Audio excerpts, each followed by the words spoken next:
उपोषणकर्त्याची आमदार कैलास पाटील यांनी भेट घेऊन त्यांच्या समस्या जाणून घेतल्या।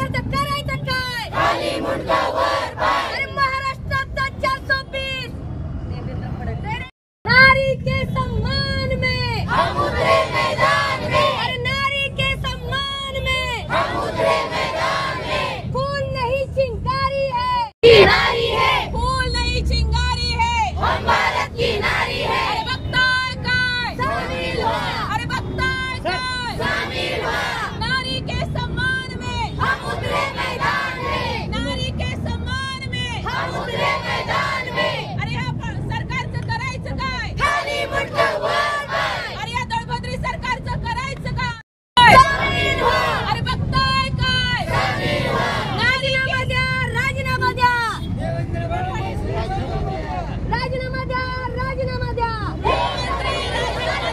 राजीनामा द्या, राजीनामा द्या।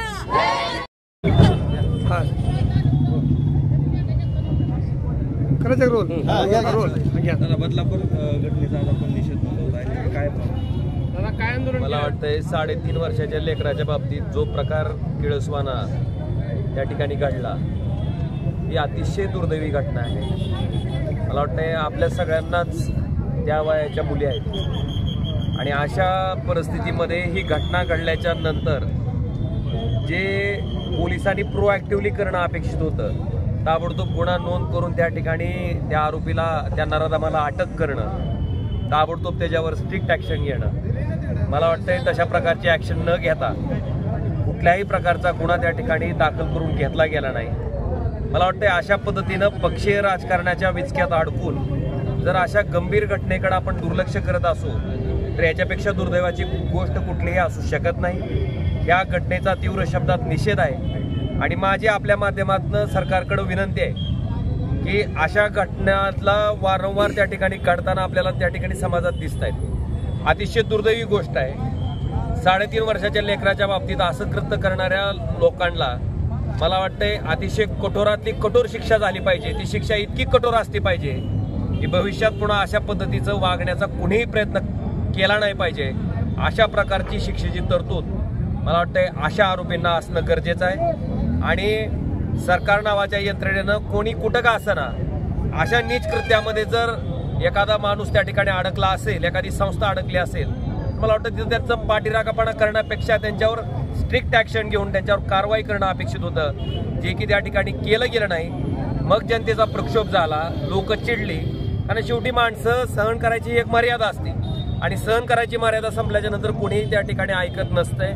मला वाटतंय ह्याच्यापासून शहाणपण घेऊन तरी तातडीनं अशा गुन्ह्यासाठी कठोरातली कठोर शिक्षेची तरतूद सरकारनं त्या ठिकाणी करावी। दादा, एक झालेली घटना ही अत्यंत दुर्दैवी आहे, करा तेवढं निषेध कमीच आहे। मात्र मुख्यमंत्री यांनी काल सांगितलंय की हे जे आंदोलन झालेलं आहे त्या मुलीवर जे अत्याचार अन्याय झाला त्याविरुद्ध ते विरोधकांनी केलेलं एक प्रायोजन केलं होतं मला आंदोलन। मला वाटतं आता ह्याच्यापेक्षा तर नीचपणाचा कळसच असू शकत नाही। मला वाटतं ह्याच्यापेक्षा तर नीचपणाचा कळसच असू शकत नाही। ह्याच्यावर न बोललेलं बरं। बदलापूरमध्ये जी घटना घडली त्या घटनेच्या बाबतीत तब्बल 12 तास गुन्हा नोंदवून घेण्यास उशीर का झाला आणि त्याच्यामुळं जनतेचा प्रक्षोभ काल आंदोलनातून दिसून आला आणि स्वतःच्या न्याय हक्कासाठी एखाद्या चिमुरडीसाठी जर लोक रस्त्यावर उतरत असतील आणि त्यांच्यावर लाठीचार्ज होत असेल तर मग या ठिकाणी राज्य कोणाचं आहे? म्हणजे तुम्ही एखाद्या नराधमाला पाठीशी घालण्यासाठी त्याला 12 तास त्याचा गुन्हा नोंद करून घेत नाहीत। दुसऱ्या बाजूला ज्यावेळेस शाळेसमोर, रेल्वे स्टेशनवर आंदोलन सर्वसामान्य नागरिक करतात त्यांना तुम्ही सांगता की हे विरोधकांनी प्रायोजित केलेलं आंदोलन आहे। मला वाटतं आता तरी राजकारण बंद करावं यांनी आणि लाडक्या नावाने ज्या योजना चालू केल्या त्यापेक्षा आम्हाला आमची बहीण आणि आमची लेक सुरक्षित पाहिजे, यासाठी सरकारनं काम करणं गरजेचं आहे आणि तुम्ही त्यासाठी पूर्णतः अपयशी ठरलेले आहेत। गृहमंत्री अपयशी ठरलेले आहेत, या राज्याचं सरकार अपयशी ठरलेलं आहे। त्यामुळे आता त्यांनी कमीत कमी अशा नराधमाला पाठीशी घालणाऱ्या 12 तास ज्या गृह खात्यानं गुन्हा नोंदवून घेतला नाही यांच्यावर कारवाई करणार हे महाराष्ट्राच्या माता भगिनीला बहिणीला उत्तर देणं सरकारच्या वतीनं गरजेचं आहे। आणि काल लाठीचार्ज केला, वारकऱ्यावर लाठीचार्ज, आंदोलकावर लाठीचार्ज। काल न्याय हक्कासाठी अशा चिमुरडीवर अत्याचार केलेल्या हक्कासाठी जर लोक रस्त्यावर उतरत असतील आणि त्यावरही लाठीचार्ज केला जात असेल तर मग राज्य कोणासाठी चालतं? ह्याचा विचार करणं महाराष्ट्रातील जनतेला भाग पडलेला आहे. आणि मला एवढंच सांगायचं आहे की या गोष्टीचा निषेध करण्याच्या पलीकडली गोष्ट आहे, कारण ही किळसवाणी गोष्ट आहे आणि अशा लोकांना पाठीशी घालणारे त्यात तेवढेच दोषी आहेत असं मला वाटतं. त्यामुळे आज आम्ही धाराशिव शहरात सगळ्यांच्या वतीने या राज्य सरकारचा निषेध करतोय.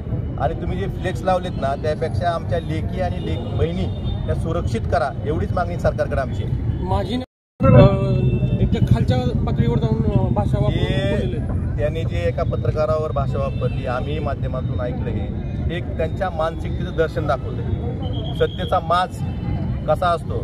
आणि त्यांनी बोलताना एवढंच लक्षात घ्यायला पाहिजे की आपल्याही घरी आहे बहिणी आहेत, ह्या गोष्टी त्यांनी तारतम्य बाळगायला पाहिजे. आणि ती जर गोष्ट खरी असेल तर निश्चितच त्यांच्या मनात जे पोटात काय ते ओटावर आलं हे आपल्याला ह्यांच्या सरकारी मानसिकता दिसून येते असं मला वाटतं. सरकारमध्ये जी लोक आहेत त्यांची मानसिकता त्या नगराध्यक्षाच्या बोलण्यातून दिसून येते असं मला वाटतं. आणि आता तुम्ही म्हणताय आंदोलन पक्षानं प्रायोजित आता ह्या कुठल्या पक्षाच्या आहेत? ह्या ज्या माझ्या भगिनी आता बाजूला उभ्या आहेत पक्षाच्या आहेत कुठल्या? मला वाटतं पक्षीय राजकारणापेक्षा माणसानं घटना काय घडली आहे, त्या घटनेचं गांभीर्य काय, एक राजकर्ते म्हणून आपल्या राज्यामध्ये जर अशा प्रकारची घटना होत असेल तर मला वाटतं त्याच्याकडे लक्ष देऊन त्या गुन्हेगाराला कठोरातलं कठोर शासन करण्याच्या दृष्टीनं पावलं उचलायला पाहिजेत.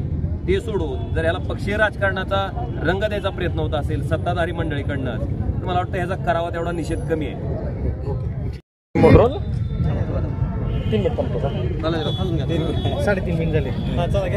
आपल्याला माहिती आहे बदलापूरमध्ये जी घटना घडली आता सगळ्या देशामध्ये माहीत झाली आहे. पण हे करणाऱ्याला काही शिक्षा काय देतात सरकार?